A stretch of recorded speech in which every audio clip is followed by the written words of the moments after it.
Hi dears, എന്തൊക്കെ എല്ലാവരുടെയും വിശേഷം? എല്ലാവരും സുഖമായിരിക്കുന്നോ? അപ്പോൾ ഇന്ന് ഞാൻ ഷെയർ ചെയ്യുന്നത് ഒരു കിഡിലൻ ടേസ്റ്റിലുള്ള പായസത്തിൻ്റെ റെസിപ്പിയാണ് കേട്ടോ. ഷെയർ ചെയ്യുന്നത് ഒരു വ്യത്യസ്തമായിട്ടുള്ള ടേസ്റ്റുള്ള പായസം തന്നെയാണ്. നല്ല അടിപൊളി ടേസ്റ്റാണ്. അപ്പോൾ വൻപയറും മത്തങ്ങയും വെച്ച് ചെയ്തെടുത്തിട്ടുള്ള ഒരു അടിപൊളി പായസത്തിൻ്റെ റെസിപ്പിയാണ് കേട്ടോ ഷെയർ ചെയ്യുന്നത്. വളരെ എളുപ്പത്തിൽ കുറഞ്ഞ സമയത്തിനുള്ളിൽ ചെയ്തെടുക്കാൻ പറ്റിയിട്ടുള്ള നല്ലൊരു പായസത്തിൻ്റെ റെസിപ്പിയാണ് കേട്ടോ. എളുപ്പമാണ് ചെയ്തെടുക്കാനായിട്ട്. വീഡിയോയിലേക്ക് പോകുന്നതിന് മുമ്പ് വീഡിയോ എല്ലാവരും ഒന്ന് സ്കിപ്പ് ചെയ്യാതെ മുഴുവനായിട്ട് കാണാൻ ശ്രമിക്കണേ. കണ്ടുകൊണ്ടിരിക്കുന്ന സമയത്ത് ഇഷ്ടമാണെന്നുണ്ടെങ്കിൽ മറക്കാതെ ലൈക്ക് ബട്ടൺ ഒന്ന് പ്രസ് ചെയ്ത് വെക്കണം കേട്ടോ.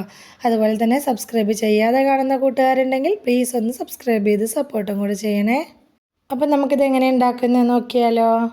അപ്പോൾ അതിനായിട്ട് ഞാനിതവിടെ കുക്കർ എടുത്ത് വെച്ചിട്ടുണ്ട്. കുക്കറിലാണ് നമ്മളിത് ചെയ്തെടുക്കുന്നത്.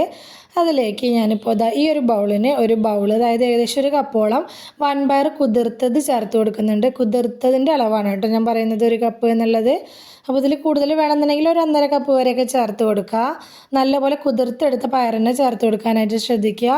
പിന്നെ ചേർക്കേണ്ടത് മത്തങ്ങയാണ് ചേർത്ത് കൊടുക്കുന്നത്. നല്ല മൂത്തിട്ടുള്ള മത്തങ്ങ ചേർത്ത് കൊടുക്കേണ്ട. മഞ്ഞ കളറായിട്ടുള്ള പഴുത്ത മത്തങ്ങ ഉണ്ടല്ലോ, അത് വേണം ഇതിനായിട്ട് എടുക്കാനായിട്ട്.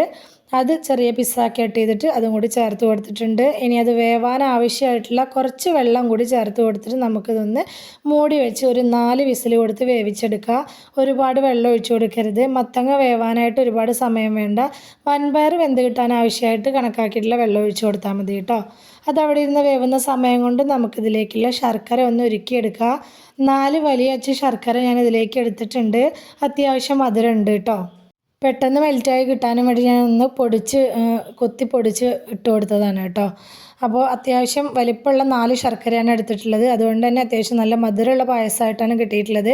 ഓരോരുത്തർക്കും എത്രത്തോളം വേണം നോക്കിയിട്ട് അതിനനുസരിച്ചുള്ള മധുരം ചേർത്ത് കൊടുത്താൽ മതി കേട്ടോ. അപ്പോൾ ശർക്കര നല്ലപോലെ ഉരുകി വന്നിട്ടുണ്ട്. നമുക്ക് ഫ്ലെയിം അങ്ങ് ഓഫാക്കി കൊടുക്കുക. ഈ സമയം കൊണ്ട് തന്നെ നമ്മുടെ മത്തങ്ങയും പയറൊക്കെ നല്ലപോലെ വെന്ത് കിട്ടിയിട്ടുണ്ട്. ഞാനൊരു 4 വിസിലടിച്ച സമയത്ത് ഫ്ലെയിം ഓഫാക്കി കൊടുത്തിട്ടുണ്ടായിരുന്നു കേട്ടോ. അപ്പോൾ മത്തങ്ങയും പയറൊക്കെ അത്യാവശ്യം നന്നായിട്ട് തന്നെ വെന്ത് കിട്ടിയിട്ടുണ്ട്. ഇനി ഇത് സ്റ്റവിൻ്റെ മുകളിലേക്ക് കയറ്റി വെച്ചിട്ട് നമുക്ക് ഫ്ലെയിം ഓണാക്കി കൊടുക്കുക.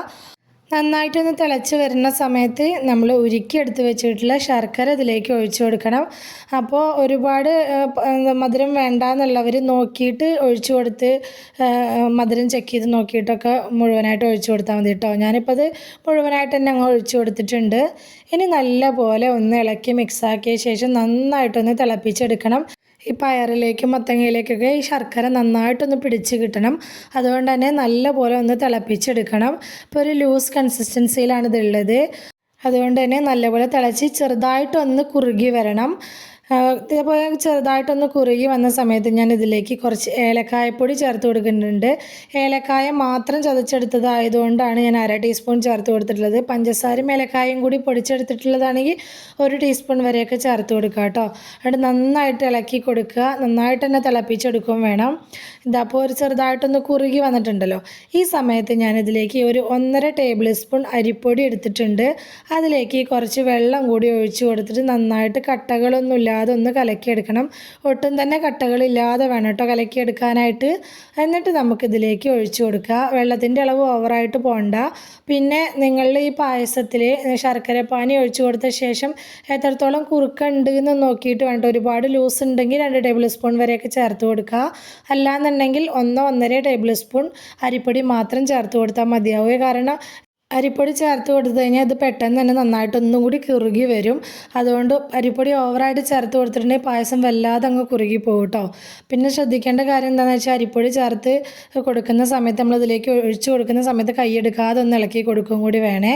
ഇതപ്പോൾ നമ്മുടെ പായസമൊക്കെ നന്നായിട്ടൊന്ന് കുറുകി വന്നിട്ടുണ്ട്. അരിപ്പൊടി ചേർത്ത ശേഷം നമ്മൾ കൈയെടുക്കാതെ ഒന്ന് ഇളക്കി കൊടുത്തിട്ട് ഒന്നങ്ങ് തിളപ്പിച്ചെടുക്കണം കേട്ടോ. ഇല്ലാന്നുണ്ടെങ്കിൽ ഇളക്കാതിരുന്ന് കഴിഞ്ഞാൽ അത് അതുപോലെ തെറിക്കും. അപ്പോൾ കയ്യിലേക്കൊക്കെ തെറിക്കാനുള്ള സാധ്യത ഉണ്ട്. അതുകൊണ്ടൊന്ന് കൈയെടുക്കാതെ ജസ്റ്റ് ഒന്ന് ഇളക്കി കൊടുത്താൽ മതി. അരിപ്പൊടിയുടെയൊക്കെ പച്ച ടേസ്റ്റ് ഒന്ന് പോകുന്നത് വരെ നന്നായിട്ടൊന്ന് തിളപ്പിച്ചെടുക്കുക. ഇതിലേക്ക് ഞാനൊരു 1/4 ടീസ്പൂൺ ഉപ്പും കൂടി ചേർത്ത് കൊടുക്കുന്നുണ്ട്. എന്നാൽ മാത്രമാണ് പായസം നല്ലൊരു ടേസ്റ്റ് ഉണ്ടാവുക കേട്ടോ. ആ ടേസ്റ്റ് ഒന്ന് ബാലൻസ് ചെയ്യാൻ ഈ ഉപ്പ് ചേർത്ത് കൊടുക്കൽ നിർബന്ധമാണ്. അത് സ്കിപ്പ് ചെയ്യാതെ തന്നെ ചേർക്കണേ. ശേഷം ഇതിലേക്ക് എടുത്തു വെച്ചിട്ടുള്ള തേങ്ങാപ്പാൽ ചേർത്ത് കൊടുക്കുക. അത്യാവശ്യം നല്ല കുറുക്കുള്ള തേങ്ങാപ്പാലാണ് ചേർത്ത് കൊടുത്തിട്ടുള്ളത്. 3 കപ്പ് ചിരകിയ തേങ്ങയിലേക്ക് 1.5 കപ്പ് വെള്ളം ഒഴിച്ച് കൊടുത്തിട്ട് മിക്സിയിലിട്ടിട്ട് ഒന്ന് അരച്ചെടുത്ത് നന്നായിട്ട് ഞെക്കി പിഴിഞ്ഞെടുത്ത പാലാണ് ചേർത്ത് കൊടുത്തിട്ടുള്ളത്. ഒരുപാട് വെള്ളത്തോടുക്കനുള്ള പാൽ എടുക്കരുത്. അതുപോലെ തന്നെ ഒന്നാം പാൽ രണ്ടാം പാലൊന്നും എടുക്കേണ്ട ആവശ്യമൊന്നുമില്ല. ഞാൻ പറഞ്ഞത് എളുപ്പമാണ് ചെയ്തെടുക്കാനായിട്ട് എന്ന്. ഒറ്റ പാലെടുത്താൽ മതി. അത് അത്യാവശ്യം നല്ല കട്ടിയുള്ള തേങ്ങാപ്പാൽ വേണം എടുക്കാനായിട്ട്. തേങ്ങാപ്പാൽ ചേർത്ത് കൊടുത്ത ഫ്ലെയിം നല്ലപോലെ കൂട്ടി വെച്ച് ഇതുപോലെ കൈയെടുക്കാതെ നന്നായിട്ടൊന്ന് ഇളക്കിയിട്ട് ചൂടാക്കി എടുക്കണം. നല്ലോണം തിളച്ച് മറിയാനായിട്ട് അനുവദിക്കരുത്. അങ്ങനെ ആകുമ്പോൾ പായസം പിരിഞ്ഞു പോകും. നന്നായിട്ടൊന്ന് ചൂടാക്കി എടുക്കും കൂടെ വേണം കേട്ടോ. ചൂടാക്കാതെ ഫ്ലെയിം ഓഫാക്കി കൊടുത്തിട്ടുണ്ടെങ്കിൽ പായസം പെട്ടെന്ന് ചീത്തയായി പോവും. ഞാനിപ്പോൾ ഫ്ലെയിം ഓഫാക്കി കൊടുത്തിട്ടുണ്ട്. ഇനി ഇതിലേക്ക് വറുത്തിടാനുണ്ട്. അതിനായിട്ട് ഞാൻ പാൻ അടുപ്പിലേക്ക് വെച്ച് കൊടുത്തിട്ടുണ്ട്. അതിലേക്ക് 1 ടേബിൾ സ്പൂൺ നെയ്യ് ചേർത്ത് കൊടുത്തിട്ടുണ്ട്. നെയ്യൊന്ന് ചൂടായി വന്ന സമയത്ത് ഞാൻ ഇതിലേക്ക് ഒരു 3 ടേബിൾ സ്പൂണോളം തേങ്ങാക്കൊത്ത് ചേർത്ത് കൊടുക്കുന്നുണ്ട്. തേങ്ങാക്കൊത്തായിട്ടല്ല, ചെറിയ തേങ്ങ ഉണ്ടെങ്കിൽ ഒരു 2-3 ടേബിൾ സ്പൂൺ ചെറിയ തേങ്ങ ചേർത്ത് കൊടുത്താലും മതി കേട്ടോ. അങ്ങനെ ചേർത്ത് കൊടുത്താലും നല്ല ടേസ്റ്റ് ഉണ്ടാവും. തേങ്ങാക്കൊത്ത് ചേർത്ത് കൊടുത്ത് ഒന്ന് നല്ലപോലെ ഒന്ന് കളർ ചേഞ്ചായി വരുന്നു എന്ന് കാണുമ്പോൾ തന്നെ കശുവണ്ടി ചേർത്ത് കൊടുക്കണം. അല്ലാന്നുണ്ടെങ്കിൽ തേങ്ങ നല്ലപോലെ കളർ ചേഞ്ചായ ശേഷം കശുവണ്ടി ചേർത്ത് കൊടുക്കാൻ നിൽക്കരുത്. അപ്പോൾ തേങ്ങ ഒരുപാട് അങ്ങ് കളറ് വല്ലാതെ ഡാർക്കായി പോകും കേട്ടോ. കശുവണ്ടി ചേർത്ത് കൊടുത്ത് അതും നല്ലപോലെ ഒന്ന് കളർ ചേഞ്ചായി വരുമ്പോൾ മുന്തിരി ചേർത്ത് കൊടുത്തിട്ടുണ്ട്. മുന്തിരി പെട്ടെന്ന് തന്നെ ഒന്ന് വീർത്ത് വരും കേട്ടോ. ഇത്രയേ ഉള്ളൂ. ഇനി നമുക്കിത് നമ്മുടെ പായസത്തിലേക്ക് ഒഴിച്ചു കൊടുക്കാം. ഒഴിച്ചു കൊടുത്ത ശേഷം നന്നായിട്ടൊന്ന് മിക്സാക്കി എടുത്താൽ മതി. ഇത്രയേ ഉള്ളൂ. സിമ്പിളാണ് ചെയ്തെടുക്കാനായിട്ട്. പക്ഷേ ഇതിൻ്റെ ടേസ്റ്റ് ഒരു രക്ഷയില്ലാത്ത ടേസ്റ്റാണ് കേട്ടോ. മത്തങ്ങ വെറുതെ തനിയെ പായസം വെച്ച് കഴിച്ചവർ ഒരുപാട് പേരുണ്ടാവും. മത്തങ്ങയും വൻപയറും കൂടി പായസം വെച്ച് കഴിച്ചവർ കഴിച്ച് നോക്കിയിട്ടില്ല എന്നുണ്ടെങ്കിൽ തീർച്ചയായിട്ടും മസ്റ്റ് ട്രൈ ആയിട്ടുള്ളൊരു ഐറ്റം തന്നെയാണ് കേട്ടോ. അടിപൊളി ടേസ്റ്റാണ്. കിഡിലൻ ഐറ്റമാണ്. വെറുതെ പറയല്ല, അടിപൊളി ടേസ്റ്റാണ്. മത്തങ്ങ കറി വെച്ച് കഴിക്കാൻ ഇഷ്ടമില്ലാത്ത മക്കളൊക്കെ ഉണ്ടെങ്കിൽ അവർക്ക് ഇങ്ങനെ പായസമായിട്ട് ഉണ്ടാക്കി കൊടുത്തിട്ടുണ്ടെങ്കിൽ എന്തായാലും ഒരു ഇഷ്ടത്തോടു കൂടി കഴിക്കും കേട്ടോ. പെട്ടെന്നൊരു പായസമൊക്കെ കുടിക്കണം എന്ന് തോന്നുന്ന സമയത്ത്, മധുരത്തിനൊക്കെ ക്രേവിങ്സ് വരുന്ന സമയത്തൊക്കെ നമുക്ക് എളുപ്പത്തിൽ ഉണ്ടാക്കിയെടുത്ത് നല്ല ടേസ്റ്റോട് കൂടി കഴിക്കാൻ പറ്റിയിട്ടുള്ള നല്ലൊരു പായസത്തിൻ്റെ റെസിപ്പിയാണ് ഷെയർ ചെയ്തിട്ടുള്ളത്. ഒരുപാട് പേർക്ക് ചിലപ്പോൾ അറിയുന്നൊരു റെസിപ്പി തന്നെ ആയിരിക്കും ഇത്. അറിയാത്തവരും ഇതുവരെ ട്രൈ ചെയ്ത് നോക്കാത്തവരൊക്കെ തീർച്ചയായിട്ടും ഒന്ന് ട്രൈ ചെയ്ത് നോക്കണം കേട്ടോ.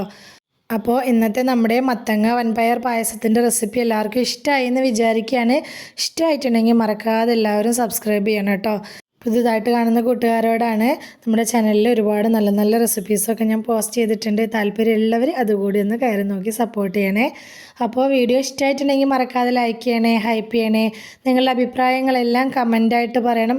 റെസിപ്പി ഇഷ്ടമായിട്ടുണ്ടെങ്കിൽ അത് നിങ്ങൾക്ക് ഉപകാരപ്പെട്ടു എന്ന് തോന്നുന്നുണ്ടെങ്കിൽ നിങ്ങളുടെ ഫ്രണ്ട്സിനും ഫാമിലിക്കും ഒക്കെ ഒന്ന് ഷെയർ ചെയ്ത് കൊടുക്കുക കൂടി വേണേ.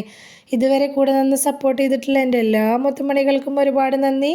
എന്നാൽ ശരി, സിമ്പിൾ ആൻഡ് ടേസ്റ്റി റെസിപ്പിയുമായി ഞാൻ വീണ്ടും വരാം. Bye.